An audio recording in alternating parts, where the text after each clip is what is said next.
The telegram trembled in Zara Coleman's hands as she stood on the dusty platform of North Platte, Nebraska, watching the train that brought her disappear into the horizon of endless prairie grass. And she wondered if the man who had sent for her would notice the calluses on her fingers from years of pushing needles through fabric, or if he would only see another desperate woman willing to cross half a country for the promise of a husband. The advertisement had been simple enough. Rancher seeking wife, must be of strong character and willing to work. Zara had responded with equal simplicity, mentioning only that she was 22 years old, healthy and skilled with her hands. She had not elaborated on what those skills entailed, nor had she mentioned the trunk she carried contained more thread, fabric, and sewing notions than clothing. The year was 1877, and women like her had few choices when their fathers died and left behind nothing but debt and a boarding house full of creditors demanding payment. The platform was nearly empty in the afternoon heat. A few scattered souls moved about their business, paying her little attention. Zara smoothed down the front of her traveling dress, a dove-gray creation she had made herself with tiny buttons covered in matching fabric running down the bodice. The stitching was invisible, the seams perfectly pressed. If nothing else, she would meet her future husband looking like a woman who knew the value of presentation. "Miss Coleman." The voice came from behind her, deep and uncertain. Zara turned and felt her breath catch. The man standing before her was tall, well over 6 feet, with shoulders that spoke of years of hard labor. His face was weathered from sun and wind, with lines around his eyes that suggested he was somewhere in his late 20s. Those eyes were a striking blue, almost startling against his tanned skin. He held his hat in his hands, twisting the brim nervously. "Yes," Zara said, finding her voice.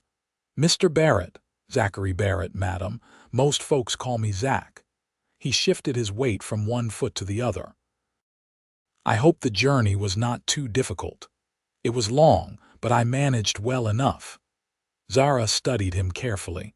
His nervousness was oddly endearing. She had expected someone harder, more demanding. The man before her looked as uncertain about this arrangement as she felt. Zach's gaze had moved to her trunk. "Is this everything?" "Yes, I travel light. I have a wagon just over there." He gestured toward the street. "The ranch is about an hour outside of town.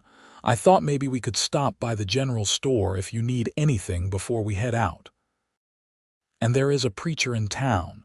I figured we should probably see about making things official before we head to the ranch. If that suits you, of course." The directness of it made Zara's stomach flip.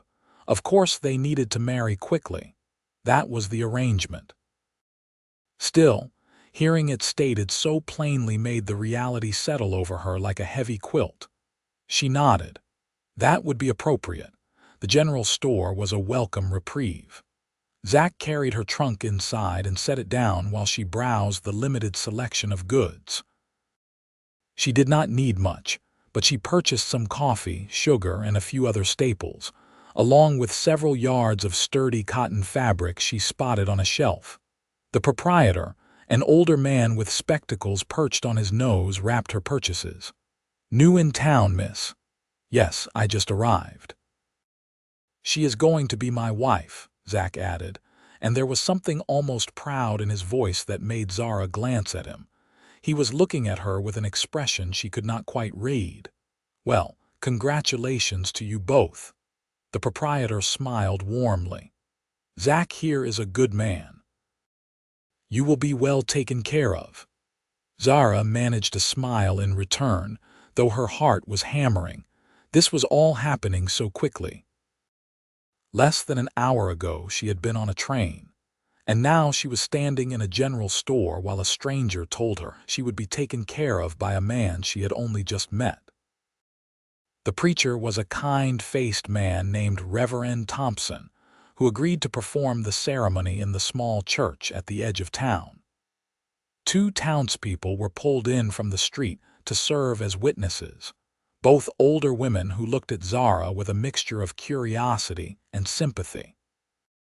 The ceremony itself was brief. Zach produced a simple gold band that was slightly too large for Zara's finger, and she made a mental note to wrap thread around the inside to make it fit better. When the preacher pronounced them man and wife, Zach kissed her cheek chastely, his lips barely brushing her skin. "Well, Mrs. Barrett," he said quietly, "I suppose we should head home." Home. The word felt foreign.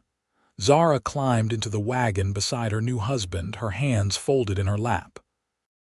The ring felt heavy and strange on her finger.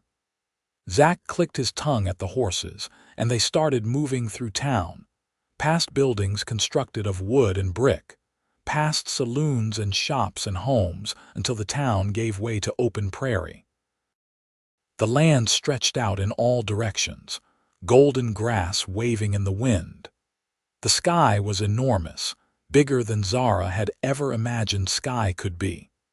She had grown up in St. Louis, where buildings crowded close together, and the horizon was always interrupted by something man-made. This openness was both beautiful and terrifying. "It is quite something, is it not?" Zach said, noticing her expression. "I came out here 5 years ago from Ohio, thought I would never get used to all this space. Now I cannot imagine living anywhere else." "It is very different from what I am used to," Zara admitted. "St. Louis, you said in your letter?" "Yes, my father owned a boarding house. When he died 6 months ago, I discovered he owed more than the property was worth. Everything was sold to settle the debts." She did not mention the weeks she had spent sleeping in the sewing room of a dress shop, working for a cruel woman who paid her pennies and begrudged her every scrap of fabric. "I am sorry for your loss." Zach's voice was genuine. "My own folks passed some years back. It is not easy being alone in the world." They fell into silence, but it was not entirely uncomfortable. Zara found herself sneaking glances at her husband. He had strong hands on the reins, and he handled the horses with easy competence. His profile was handsome in a rugged way, with a straight nose and a firm jaw shadowed with stubble. When he caught her looking, he offered a small smile that crinkled the corners of his eyes. The ranch came into view as the sun began its descent toward the horizon. It was modest but well-maintained. A sturdy house stood in the center, painted white with a covered porch. A barn, a stable, and several other outbuildings dotted the property. Zara could see cattle grazing in the distance, and closer to the house, a fenced area contained several horses. "It is not much," Zach said, a note of apology in his voice. "But it is profitable enough. I run about 300 head of cattle, sell them for beef. I have 2 men who work for me, brothers named Tom and Henry Miller. They stay in the bunkhouse most of the time. Good men, hard-working." "It looks very nice," Zara said, and she meant it. Compared to the cramped boarding house of her childhood, this place seemed almost spacious. Zach helped her down from the wagon, his hands firm on her waist. For a moment they stood close together, and Zara caught the scent of leather and soap and something earthy she could not identify. Then he stepped back, clearing his throat. "Let me show you inside." The house was clean, Zara was relieved to discover. The main room served as both kitchen and sitting area, with a stone fireplace dominating one wall. Simple furniture filled the space, clearly built for function rather than beauty. 2 doors led off the main room. "That one is the bedroom," Zach said, pointing to the door on the right. "And that is just storage, though I suppose you could make it into something else if you wanted. Whatever you think is best." Zara walked to the bedroom door and peered inside. A large bed dominated the space, covered with a simple quilt. A dresser and washstand completed the furnishings. It was sparse but clean. "I can sleep in the barn tonight," Zach said quickly. I know this is all very sudden. I do not want you to feel uncomfortable." Zara turned to look at him. He was standing in the doorway, hat still in his hands, looking everywhere but at her. The kindness of the gesture touched something in her chest. "Thank you," she said softly. "That is very considerate." Relief washed over his face. "I will bring your trunk in and then tend to the horses. There is some stew left from last night if you are hungry." "I am not much of a cook, but I manage." After he left, Zara explored her new home more thoroughly. The kitchen was better equipped than she had expected, with a good iron stove and plenty of pots and pans. The pantry held basic staples but little variety. She found the stew Zach had mentioned and tasted it. It was edible but bland, heavy on meat and potatoes with little seasoning. She was stirring the pot when Zach returned with her trunk. He set it down in the bedroom, then stood awkwardly in the doorway again. "I should probably explain how things work around here," he said. "I usually rise before dawn to start chores. Tom and Henry come up from the bunkhouse around then too. We take coffee and breakfast, then head out to check on the herd. I am usually back around midday for dinner, then back out until evening. You do not have to cook for the hands if you do not want to. They have been managing on their own, though I suspect they would appreciate a woman's cooking." "I do not mind cooking," Zara said. "I will need something to occupy my time. There is plenty to do if you want. Garden could use work, and the chickens always need tending." He paused. "But if you would rather just keep the house, that is fine too. I know ranch life is probably not what you are used to." Zara ladled some stew into a bowl and handed it to him. "I am not afraid of work, Mr. Barrett." "Zach," he corrected gently. "Please, just Zach." "Zach," she repeated, testing the name. "And you may call me Zara." They ate in silence, sitting at the rough-hewn table. The awkwardness hung between them like morning fog. Zara searched for something to say, but everything that came to mind seemed either too personal or too trivial. "Your dress is very fine," Zach said suddenly. "I noticed it when I picked you up. The work on it is real detailed." Zara looked down at her gray traveling dress. "Thank you, I made it myself." His eyebrows rose. "You made that the whole thing?" "Yes, I am a seamstress. I have been sewing since I was a girl." She hesitated. "I should have mentioned it in my letter. It is what I am truly skilled at. My trunk is mostly full of sewing supplies." "That is quite a talent." Zach looked impressed. "I have to ride into town whenever I need something mended. Can barely sew on a button myself. I could make things for you if you need them. Shirts, trousers, whatever you require." The offer came out quickly, eager. Zara realized she wanted to be useful, to prove her worth beyond simply being a wife in name. "I would pay you for the work, of course." "You do not need to pay me. I am your wife now." The word still felt strange on her tongue. Zach shook his head. "If you are doing skilled work, you should be compensated. That seems only fair." His insistence surprised her. In her experience, men rarely valued women's work enough to offer payment. "We can discuss it," she said diplomatically. After supper, Zach excused himself to tend to some evening chores. Zara cleaned up the dishes, then opened her trunk in the bedroom. She ran her hands over the carefully packed fabrics, the spools of thread in every color she had been able to afford, her precious sewing scissors and pins and needles. These things were more valuable to her than jewelry, more precious than any dowry. She changed into her nightgown and brushed out her dark hair, braiding it loosely.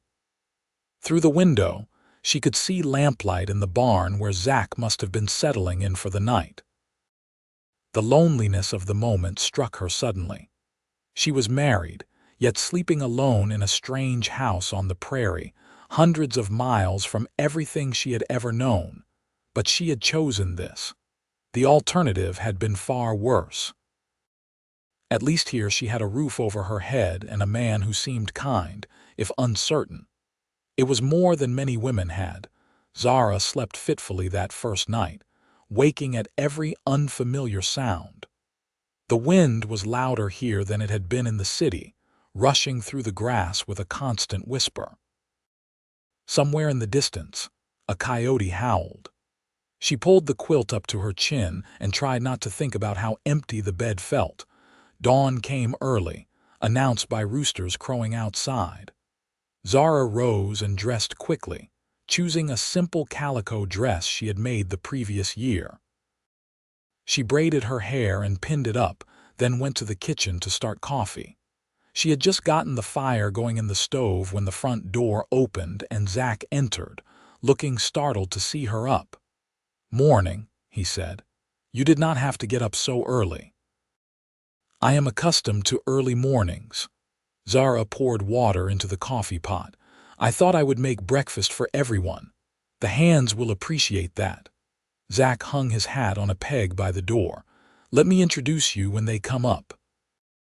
Tom and Henry Miller arrived as the coffee finished brewing. They were indeed brothers, both in their 30s with weathered faces and quiet manners. They removed their hats upon entering and greeted Zara with polite nods. "Mighty pleased to meet you, Mrs. Barrett," Tom said. He was the older of the two, with graying hair at his temples. "Welcome to the ranch," Henry added. He was stockier than his brother, with a full beard. Zara served them all breakfast, biscuits and bacon and eggs from the chickens she had not yet met. The men ate with enthusiasm, and she felt a small glow of satisfaction at their obvious appreciation. "These are the best biscuits I have had in months," Tom said. "Begging your pardon, boss, but your cooking leaves something to be desired." Zach laughed. "No offense taken. I know my limitations." After breakfast, the men headed out to work. Zach lingered behind, helping Zara clear the table. "Thank you for that," he said. "You did not have to go to so much trouble." "It was no trouble at all." Zara pumped water into the wash basin. "I meant what I said yesterday. I want to be useful here." "You do not have to prove anything, Zara. You being here is enough." The sincerity in his voice made her pause. She turned to look at him, this man who was now her husband. In the morning light streaming through the window, his eyes were even bluer than she had noticed before. There was kindness in those eyes and something else she could not quite name. "I should show you around properly," Zach said. "The chickens, the garden, everything, so you know where things are." They spent the morning touring the property. Zara met the chickens, a flock of mixed breeds that scattered and clucked as she entered their coop. The garden was overgrown but salvageable, full of weeds but with strong plants struggling to thrive beneath them. The barn was well organized, tools hung neatly on walls and hay stacked in the loft. "I try to keep things orderly," Zach explained. "Learned that from my father. He always said a messy barn meant a messy mind." He sounds like he was a wise man. He was, stubborn as they come, but wise. Zach ran his hand along a wooden beam. "He would have liked you, I think." He always appreciated people who worked hard and did not complain. They walked back toward the house, and Zach paused by the porch. "I want you to know," he said slowly, "that I do not expect anything from you that you are not ready to give. I know this marriage is one of convenience more than anything else. You needed a place to go, and I needed help running this place. But I want us to be friends at least. If nothing else comes of it, I would like to think we could be friends." The words settled something in Zara's chest that had been tight since she arrived. "I would like that too," she said quietly. The days fell into a rhythm. Zara woke early and made breakfast for the men, then spent her mornings tending to the house and garden. The afternoons were her own, and she devoted them to her sewing. She set up her supplies in the storage room, which had good light from a window facing south. It became her sanctuary, a place where she could lose herself in the familiar work of needle and thread. A week after her arrival, she approached Zach with a request. "I have been looking at your clothes," she said. Your shirts are all worn thin at the elbows, and your trousers are patched so many times they are more patch than original fabric." Zach looked down at himself. "I suppose they are pretty worn. I do not pay much attention to that sort of thing. Let me make you new ones, proper shirts and trousers. I have enough fabric to start and I can order more from town. That is a lot of work. It is what I do." Zara pulled out her measuring tape. "Stand still for a moment." She measured him carefully, noting the breadth of his shoulders, the length of his arms, the span of his chest. He stood awkwardly under her attention, clearly unused to such scrutiny. When her fingers brushed against him while measuring his collar size, she felt him tense. "Sorry," she murmured. "Almost done." That evening she began work on his first shirt. She chose a sturdy blue cotton that matched his eyes, something she told herself was coincidence rather than intention.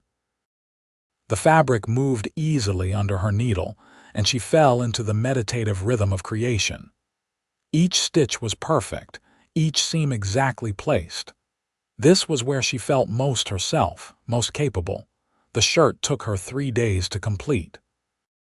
She added details she would not normally include in a work shirt, small touches that showed her skill. The collar was lined with a lighter fabric for comfort. The cuffs had hidden reinforcements so they would not wear through quickly. The buttons were sewn on with a special technique that would keep them from falling off. When she presented it to Zach, he held it up in wonder. "This is too fine," he said. "I will ruin it working. It is made to be worn while working. Try it on." He disappeared into the bedroom and emerged a moment later wearing the new shirt. It fit him perfectly, she noted with satisfaction. The blue brought out his eyes, and the cut emphasized his broad shoulders without being too tight. "How does it feel?" she asked. "Like it was made for me." He looked down at himself, then back at her with a smile that transformed his face. "Zara, this is incredible. I have never had anything this nice." The pleasure in his voice made all the hours of work worthwhile. "I am glad you like it. I will start on more tomorrow." Over the following weeks, Zara created an entire wardrobe for Zach. She made him shirts in various colors and weights, work trousers reinforced at the knees, even a vest for when he had to go into town. Each piece was crafted with the same attention to detail, the same pride in workmanship. She noticed that Zach began taking more care with his appearance.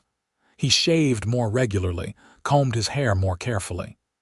When he wore the clothes she made, he stood a little straighter, carried himself with more confidence. Tom and Henry noticed too, and soon they were asking if Zara might make them shirts as well. "Of course," she agreed. "But Zach was right that first day. I will need to be paid for the work." "Fair enough," Tom said. "Name your price." Word spread. Before long, other ranchers were stopping by to see the woman who could make such fine clothes. Zara found herself with more commissions than she could handle. She raised her prices slightly and still had customers lining up. The money went into a tin she kept in the storage room, a growing pile of coins and bills that represented something she had never had before: true independence. Zach seemed proud of her success rather than threatened by it. He brought her fabric from town, helped her construct a better work table for her sewing room, even built shelves to organize her growing supply of materials. "You are quite something," he told her one evening as they sat on the porch watching the sunset. "I knew you were skilled, but I did not realize just how talented you are. People are talking about you all over the county." "They are talking about the clothes, not me," Zara corrected. "They are talking about both, about how lucky I am." He glanced at her, and there was something in his eyes that made her heart beat faster. "They are right, you know. I am lucky." The warmth in his voice made Zara's cheeks flush. Over the weeks they had been living together, she had come to appreciate many things about Zach. His kindness was consistent, not just shown for effect. He was patient and thoughtful. He made her laugh with dry observations about ranch life. He asked her opinion on decisions and actually listened to her answers. She was growing fond of him, she realized. More than fond. "I am lucky too," she said quietly. "You have been very good to me." Their hands were resting on the porch railing, close but not touching. Zach moved his slightly closer until his smallest finger overlapped hers. It was the barest contact, but it sent electricity through her. They sat like that until full dark fell, and the stars emerged in their thousands across the enormous prairie sky. Summer deepened into blazing heat. The cattle grew fat on grass, and Zach prepared to take a herd to market in Omaha. He would be gone for nearly 2 weeks, he explained, and Tom would be in charge of the ranch while he was away. "Will you be all right while I am gone?" he asked the night before his departure. They were in the kitchen, and Zara was packing food for his journey. "Of course. Tom and Henry will be here, and I have plenty of sewing to keep me busy. Still, I will miss you." The words came out quietly, almost shy, Zara's hand stilled on the bread she was wrapping. "I will miss you too." He reached out and tucked a loose strand of hair behind her ear, his fingers lingering against her cheek. "I have something for you. Wait here." He disappeared into the bedroom and returned with a small wooden box. "I have been working on this in the evenings. I am not much of a craftsman, but I thought you might find it useful." Inside the box was a beautiful sewing kit, with compartments for different sized needles, spools, and notions. The wood was sanded smooth and oiled to a rich sheen. Each compartment was perfectly sized, clearly designed with careful attention to what she would need. "Zach, this is wonderful." She ran her fingers over the smooth wood. "You made this." "Told you I am not much of a craftsman, but I tried. It is perfect." She looked up at him, at this man who paid attention to her work and her needs, who built her things and wore her creations with obvious pride. The feelings she had been trying to ignore for weeks rose up undeniable. "Thank you." They stood close together in the lamplight. Zach's hand came up to cup her face, his thumb brushing across her cheekbone. "Zara," he said, and there was a question in the way he said her name. She answered by rising on her toes and kissing him. His lips were warm and soft, tentative at first and then more certain as she pressed closer. His arms came around her, pulling her against his chest, and she felt the steady thunder of his heartbeat matching her own racing pulse. When they finally pulled apart, both breathing hard, Zach rested his forehead against hers. "I have wanted to do that for weeks," he admitted. "Then why did you wait so long?" "I did not want to rush you. I wanted you to be sure." Zara took his hand and placed it over her heart so he could feel how it raced. "I am sure." That night they did not sleep apart. Zach was gentle and patient, attentive to her inexperience. He kissed her like she was precious, touched her like she might break, and when they finally came together it felt like something far more meaningful than just the physical act. It felt like a true joining, a real marriage beginning.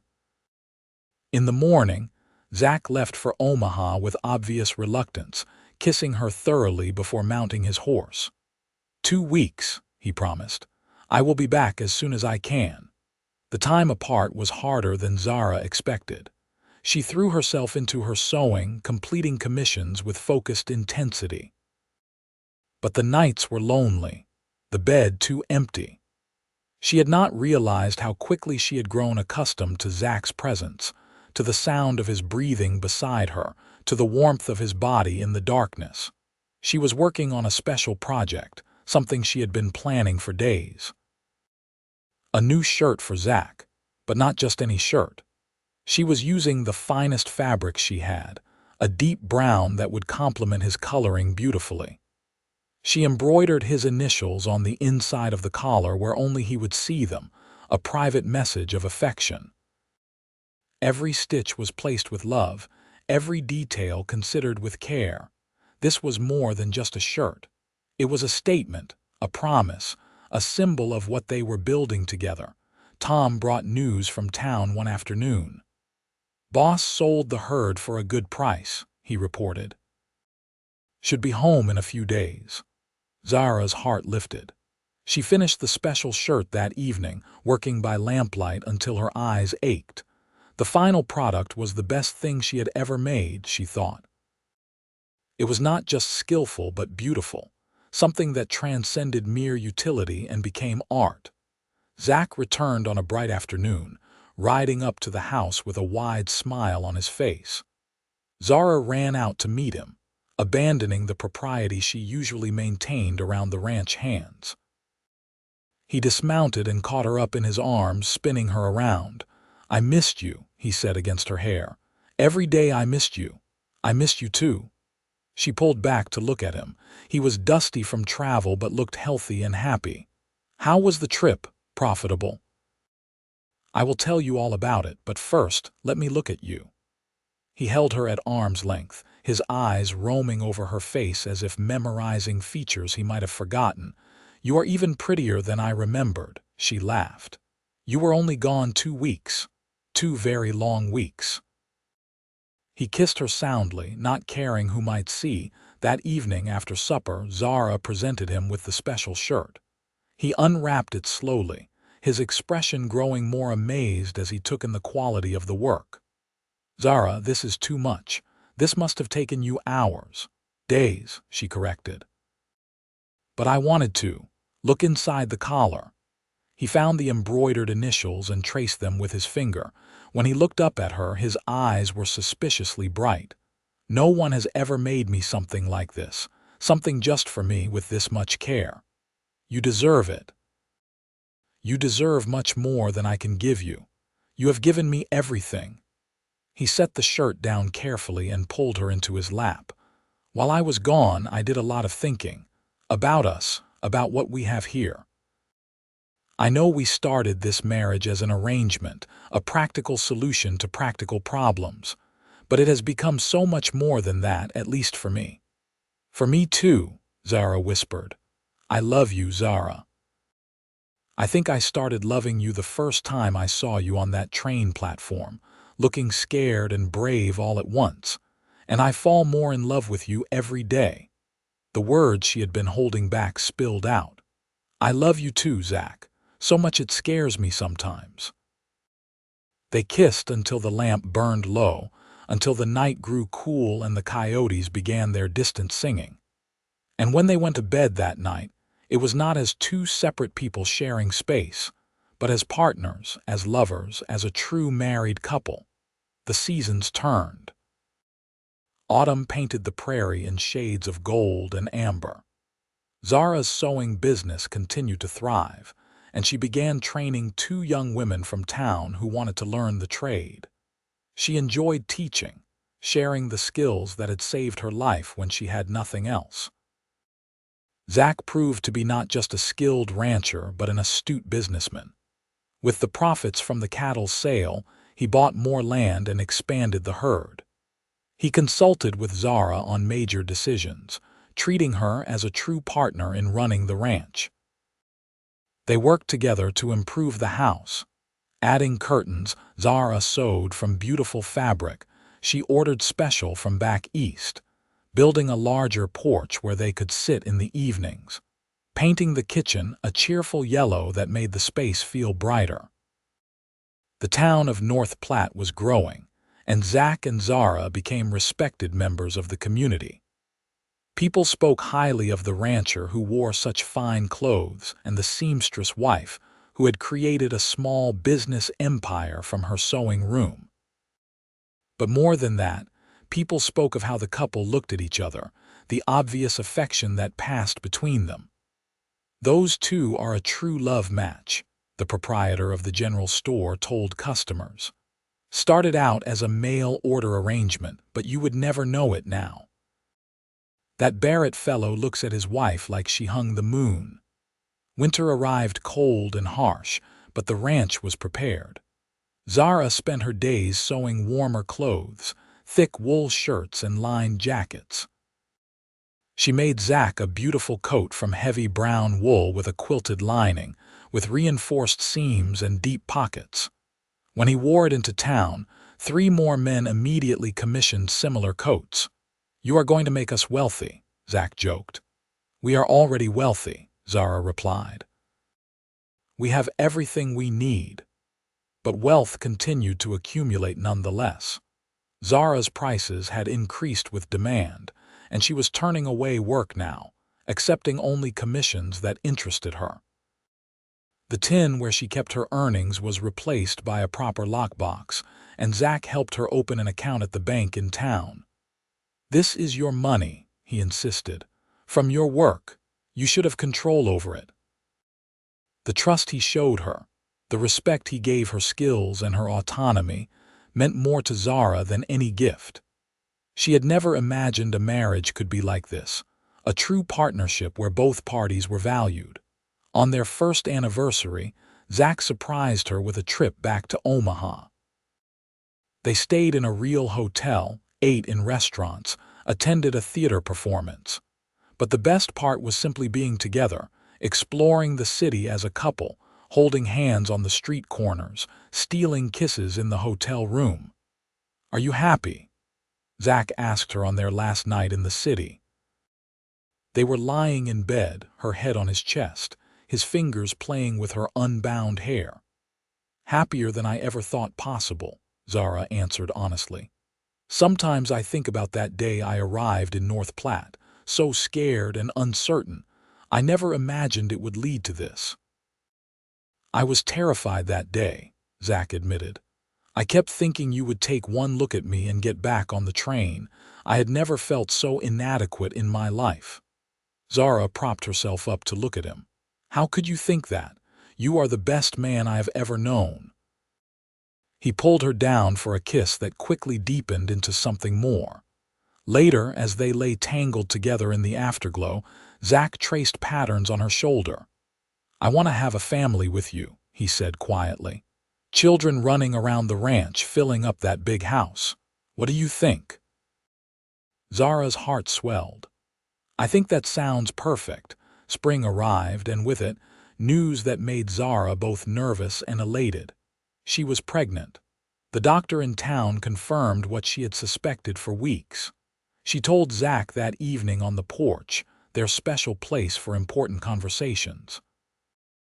His reaction was everything she could have hoped for. He picked her up carefully, as if she had suddenly become fragile, and spun her around gently before setting her down and kissing her thoroughly. "We are going to have a baby," he said wonderingly. "Zara, we are going to be parents. Are you happy?" Happy does not even begin to cover it. He placed his hand gently on her stomach, which was still flat but would not be for long. "Our child. Yours and mine." They spent the evening making plans. They would convert the storage room, Zara's sewing sanctuary, into a nursery. She could set up her sewing space in the bedroom, or perhaps they would add an addition to the house.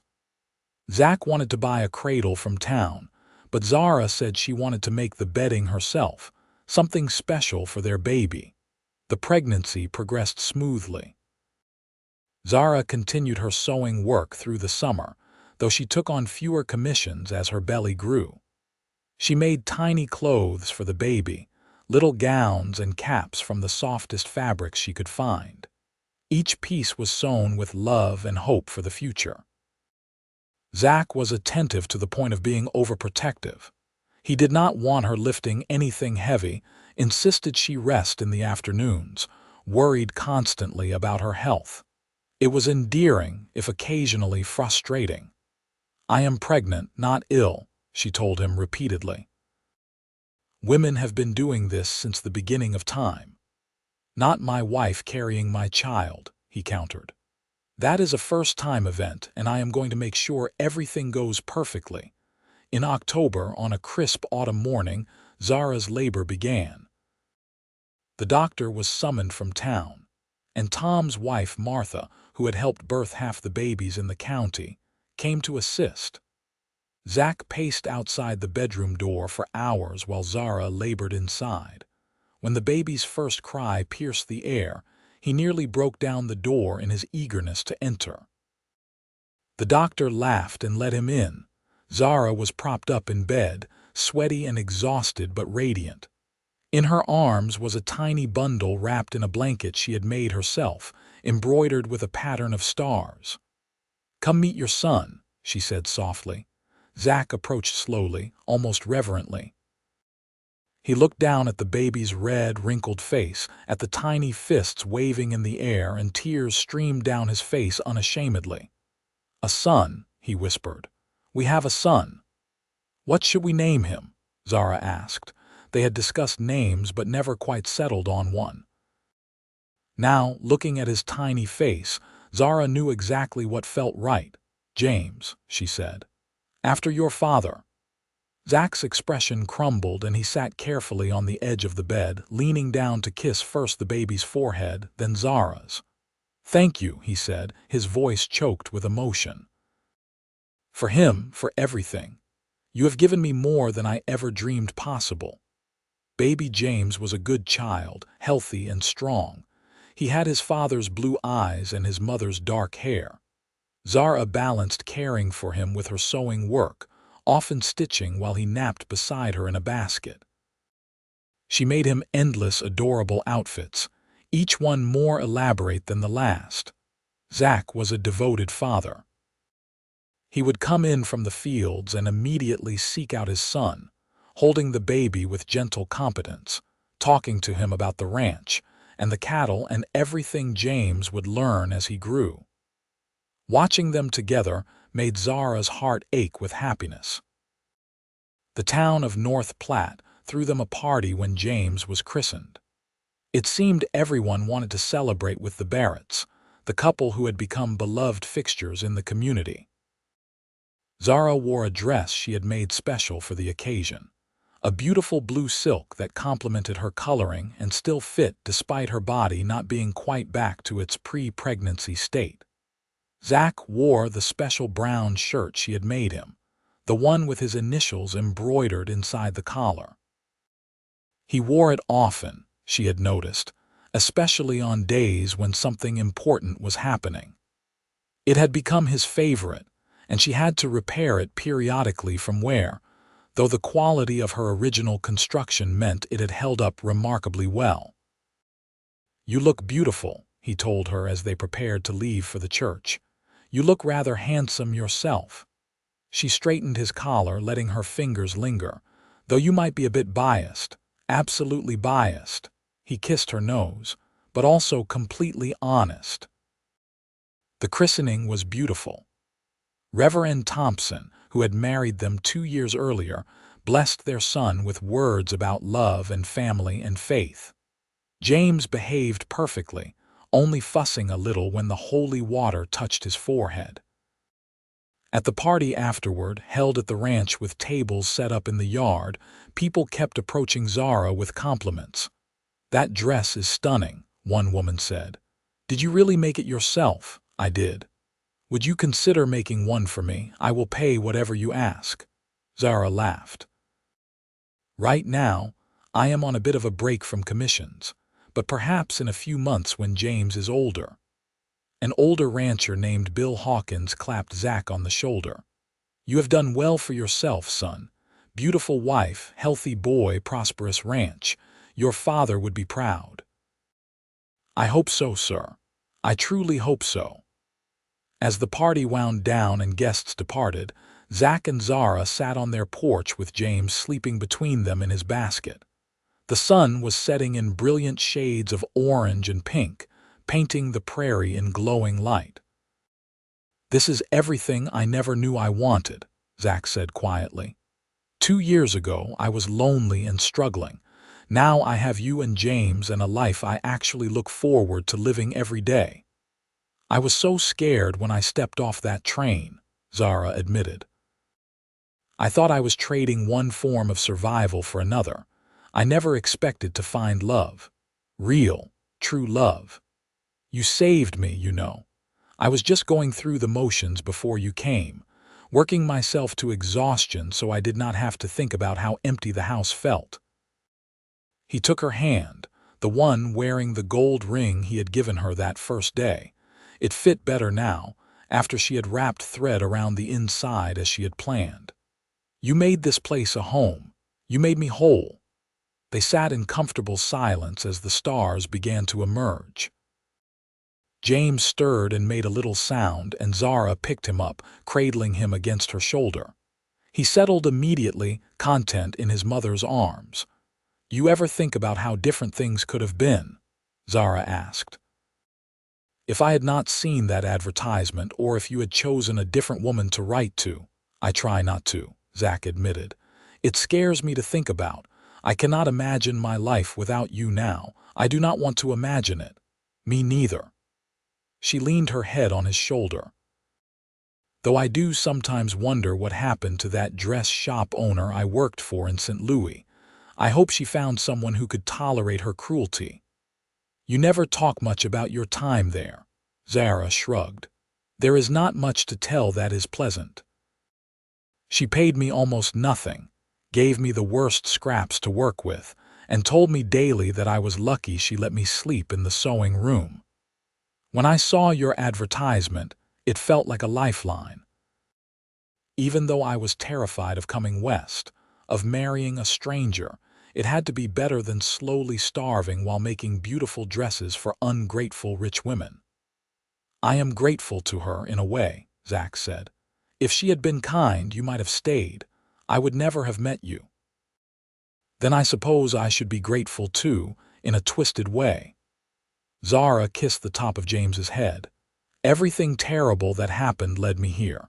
To you, to this life, to our son. How can I regret any of it when it brought me such happiness?"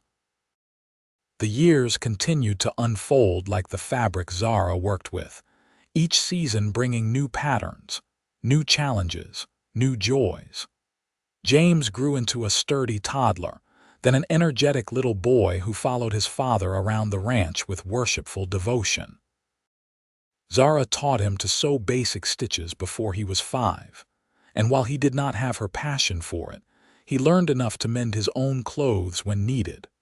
A daughter arrived when James was 3, a tiny dark-haired girl they named Clara after Zara's mother.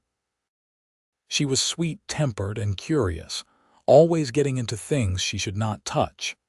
Zara made her beautiful dresses with matching bonnets, and Zach declared she was the prettiest little girl in the entire state of Nebraska. The ranch continued to prosper. Zach hired more hands as the operation expanded, and he built a larger bunkhouse to accommodate them. Tom and Henry had both married and moved into their own homes on the property, part of Zach's plan to create a small community of families all working together. Zara's sewing business evolved. She stopped taking commissions from strangers and instead focused on creating truly special pieces for people she knew. She became famous throughout the region for her wedding dresses, elaborate creations that took months to complete, but were worth every penny she charged. Young women saved for years to afford a dress made by Mrs. Barrett, the seamstress who had learned her trade through necessity and elevated it to art. But her favorite work remained the clothes she made for Zach. Over the years, she had created an extensive wardrobe for him, everything from everyday work clothes to formal suits for important occasions. Each piece was made with love, with pride, with the desire to present her husband to the world as the remarkable man she knew him to be. Zach wore her creations with obvious pride. He told anyone who asked that his wife had made whatever he was wearing, and he spoke of her talent with genuine admiration. The initials she had embroidered in that first special shirt had become her signature, a tiny ZC to ZB hidden somewhere on every garment she made for him, a private message of love that only they knew about. "You know what people call you?" Tom told Zach one day while they were mending fence. "The best-dressed rancher in 3 counties. Some of the men are jealous, say you are putting on airs, but most of them are just amazed that a man who spends his days covered in dust and cow manure can still look like he is ready for a social call." Zach had laughed. It is all Zara. She makes me look far better than I have any right to. Though I will admit, I like how surprised people are when they first meet me. They expect someone soft, someone who cares more about appearance than work. Then they see I can outride and outwork most men half my age. It is satisfying in a petty way. The family took trips when they could, traveling to Omaha and sometimes as far as Denver. Zara loved showing the children different places, expanding their view of the world beyond the ranch. But she also loved returning home, loved the feeling of coming back to the place they had built together. On their 10th anniversary, Zach surprised her with a trip to St. Louis. Zara had not been back since she left, and she was curious to see how the city had changed. They left the children with Tom's wife and took the train east. The city was both familiar and strange, bigger than she remembered, more crowded, more chaotic. They visited the old boarding house where Zara had grown up and found it converted into a factory. The dress shop where she had worked for the cruel owner was gone, replaced by a butcher shop. "It is like that part of my life never existed," Zara said, standing on the street corner looking at the building that had once held so much misery. "It existed," Zach said. "It made you who you are. But it does not define you anymore." They stayed in the finest hotel in the city, ate in elegant restaurants, attended the theater and the opera. Zach bought her a beautiful bolt of silk from a shop that specialized in imported fabrics, an extravagant purchase she tried to refuse until he insisted. "You give me so much," he said. "Let me give you this." On their last night in the city, they stood on the balcony of their hotel room looking out over the Mississippi River. The water reflected the lights of the city, creating a shimmering pathway of gold. "Are you glad we came?" Zach asked. "I am. It helped me close a door, I think, to see that the past is truly past." She turned to face him. "But I am even more glad to be going home tomorrow, to our children, our ranch, our life. That is where I belong now." "We belong there," Zach corrected. "Together." They returned to Nebraska renewed, ready to dive back into the rhythm of ranch life. James was 6 now and starting to help with real chores, not just pretending to work beside his father. Clara was 3 and already showing signs of having inherited her mother's talent with needle and thread, though she preferred drawing pictures to actual sewing. Zara began working on a special project, something she had been planning for months. She was creating a detailed record of the family, a quilt that would tell their story. Each square represented a significant moment: her arrival at the train station, their wedding, the ranch house, the birth of each child. She worked on it in the evenings after the children were in bed, sitting beside Zach while he went over the ranch accounts. "This is beautiful," he said, watching her carefully place a patch of blue fabric that represented the shirt she had made him, the one he still wore regularly despite it being years old and mended multiple times. "It is our history," Zara explained. "I want the children to have something that shows where they came from, the love that created them and the life we built. You are the heart of this family, you know that." Zach set down his pencil and pulled her close. "I provide the structure, the income, the physical safety.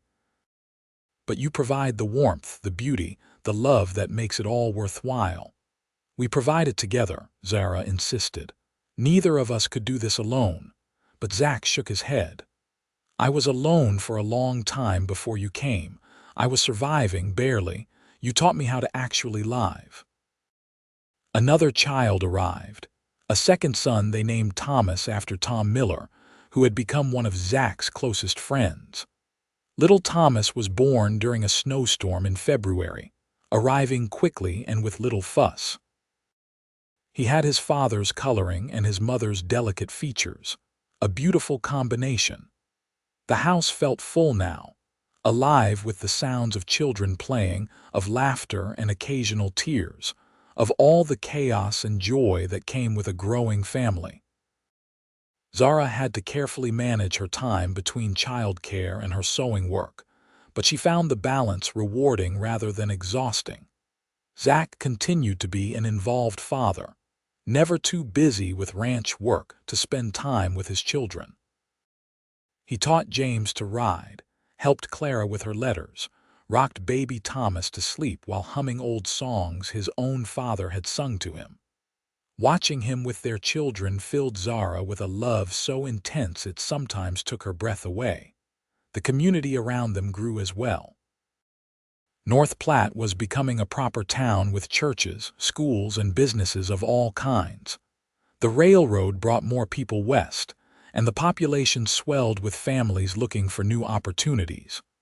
The wild, empty prairie of Zara's first days in Nebraska was being tamed, settled, civilized. Zara became active in community affairs. She helped establish a school, serving on the board and teaching sewing classes to young girls. She organized fundraisers for families in need, using her sewing skills to create items to auction. She became known not just for her talent but for her generosity and kindness. "You know what I heard in town yesterday?" Zach told her one evening. "That Mrs. Barrett is the finest example of Christian charity in the county, that you give more than anyone to those less fortunate." Zara blushed. "People exaggerate. They really do not. I am constantly amazed by your kindness, by how much you care about helping others." He took her hand. "Remember when you arrived here with nothing? You could have become bitter, could have hoarded every penny and kept to yourself. Instead, you became the most generous person I know." "I remember what it was like to have nothing," Zara said quietly. "I remember the fear, the desperation. If I can spare even one person from feeling that way, it is worth whatever I give."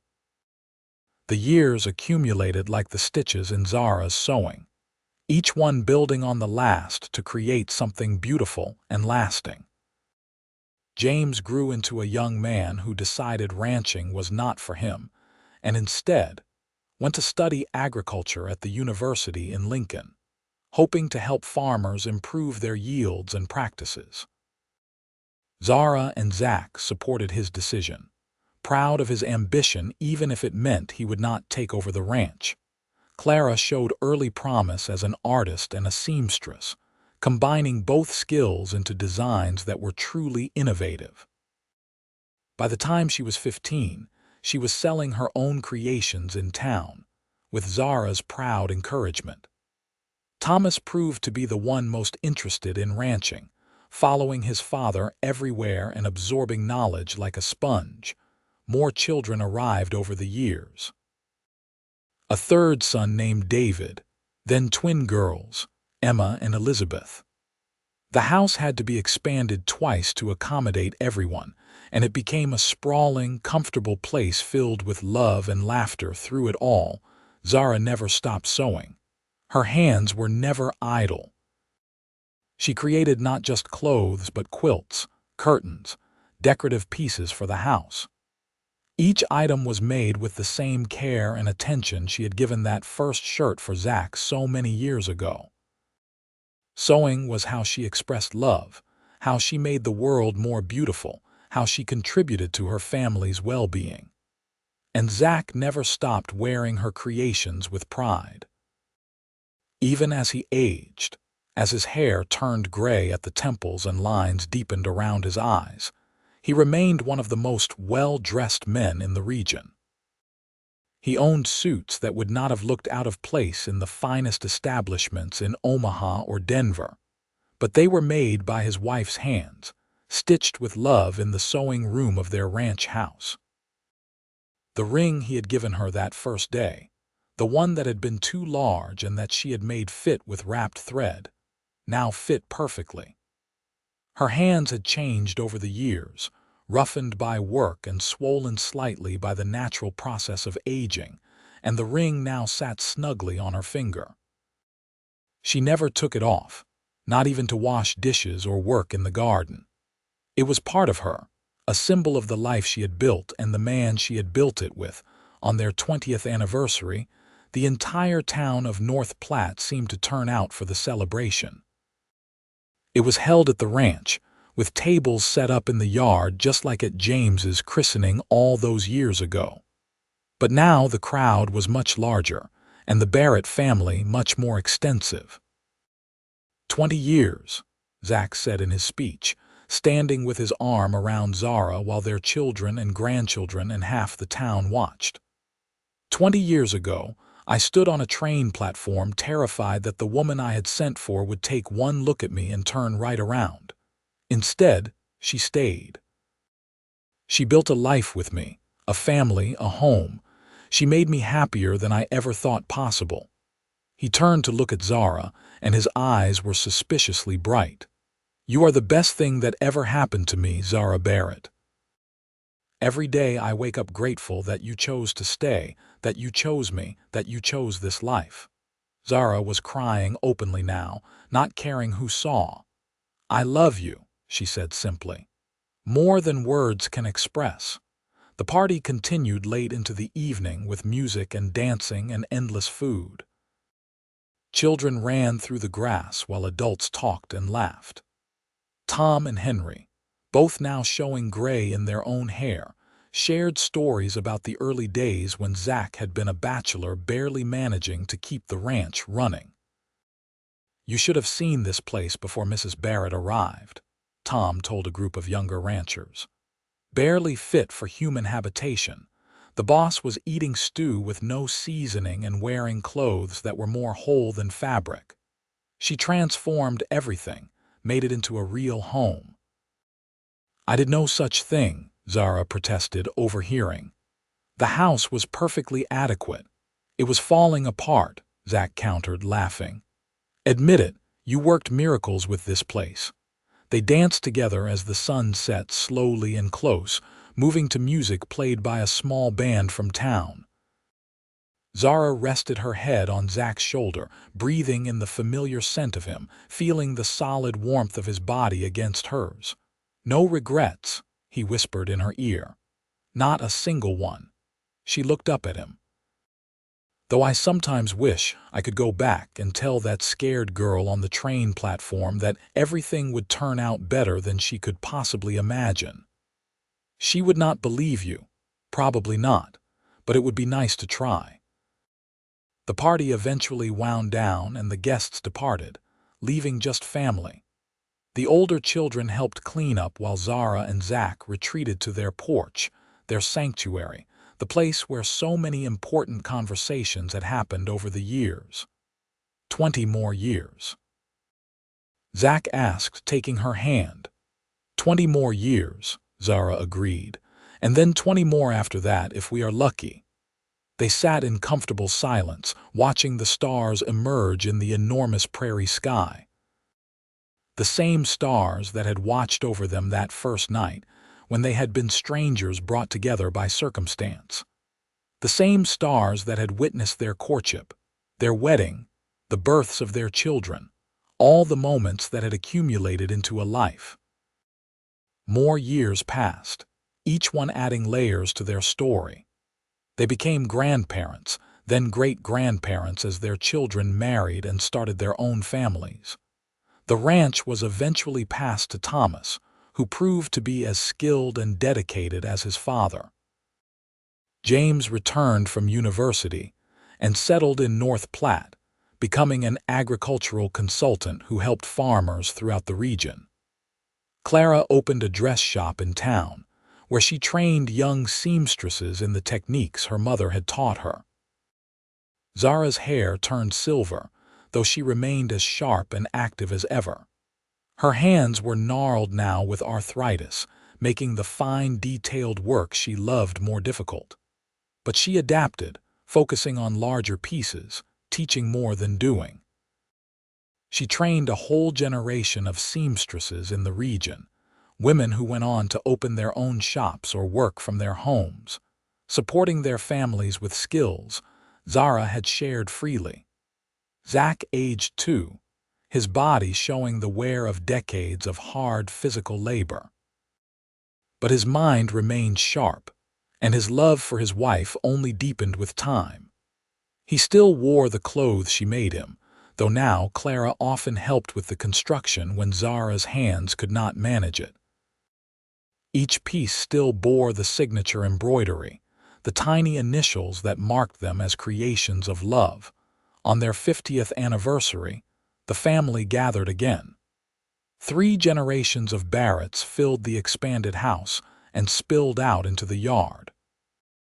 There were grandchildren and great-grandchildren, nieces and nephews, extended family that had grown far beyond what Zara and Zach could have imagined in those early days. 50 years, Zara marveled, looking at the crowd. How did 50 years pass so quickly? Because we were happy, Zach said. Time flies when you are happy.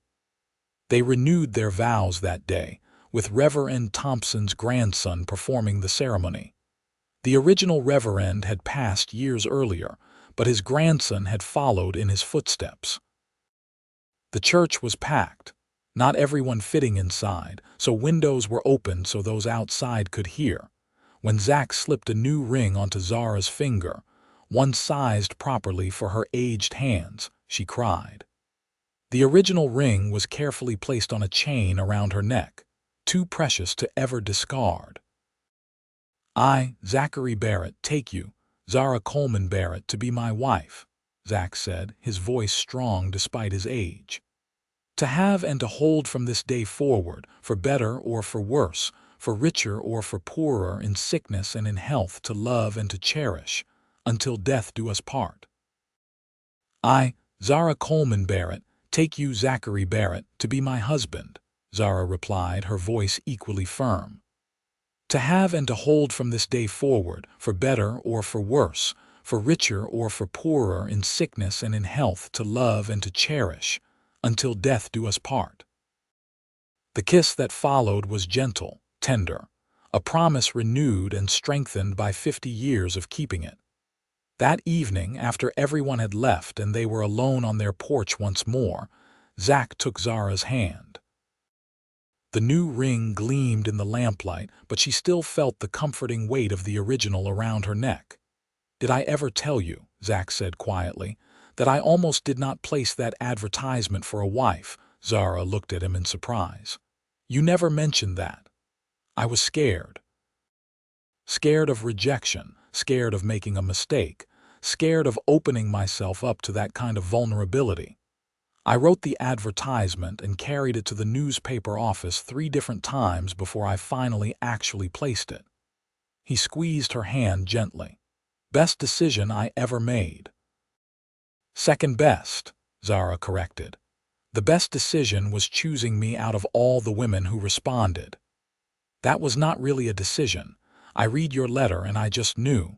Something in the way you wrote, the honesty and courage in your words, I knew you were the one.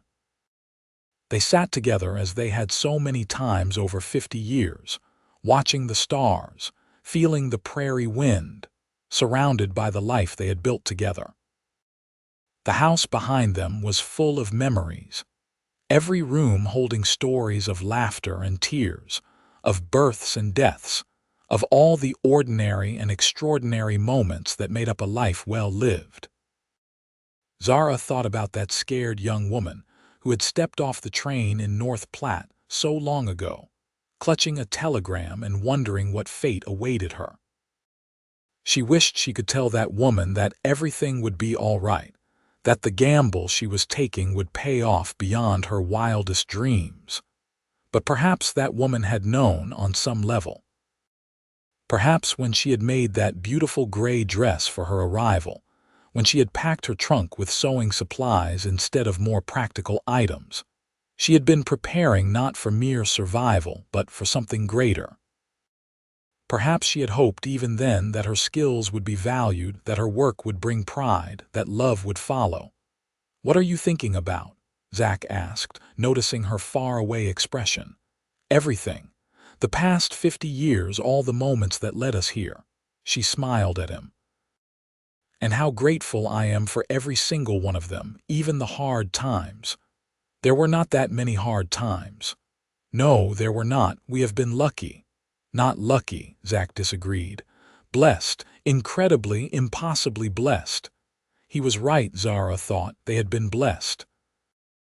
With love, with family, with prosperity, with a community that valued them. But they had also worked for what they had, built it with their own hands through years of dedication and partnership. The seamstress and the cowboy, brought together by circumstance, bound together by choice and love. He wore her creations with pride, every shirt and coat and pair of trousers a testament to her skill and her devotion. And she wore his ring, the symbol of his commitment and his love, first too large and then perfect, always precious. They were old now, their bodies worn but their love stronger than ever. They had built a legacy that would outlast them, children and grandchildren who would carry their values forward, who would remember the love that had created and sustained a family. As the stars wheeled overhead in their ancient patterns, as the prairie grass whispered its eternal song, Zara and Zach sat together in the home they had made, in the life they had built, in the love that had transformed two lonely people into something greater than the sum of their parts. They had faced the future together, that scared seamstress and uncertain cowboy, and they had created something beautiful, something lasting, something true. And on Zara's finger, catching the lamplight, the ring gleamed with the promise kept, the vows honored, the love sustained through 50 years, and destined to endure for whatever time remained. That was their story, written in stitches and sweat, in cloth and cattle, in love and devotion. A mail-order bride who became so much more. A cowboy who found in her not just a wife but a partner, a love, a completion of himself. Together, they had taken the raw materials of their lives and created something extraordinary. And every day, as he had for 50 years, Zach wore her creations with pride. Not just the clothes she made, but the life she had sewn together stitch by careful stitch. He wore her love like armor, protecting him, strengthening him, making him better than he could have been alone. And she wore his ring, the circle of gold that had started too large and become perfect, that had symbolized first a contract, and then a commitment, and finally a love so deep and true that nothing could tarnish it. The seamstress and the cowboy. Her creations and his pride. Her ring and his devotion. Their love and their legacy. That was how their story would be remembered, passed down through generations of Barretts, told and retold until it became legend. The mail-order bride who transformed not just a house but a life. The cowboy who learned that true strength came from love, not just physical prowess. The partnership that proved arranged marriages could become love matches if both parties brought kindness, respect, and open hearts to the endeavor. And long after they were gone, the evidence of their love remained.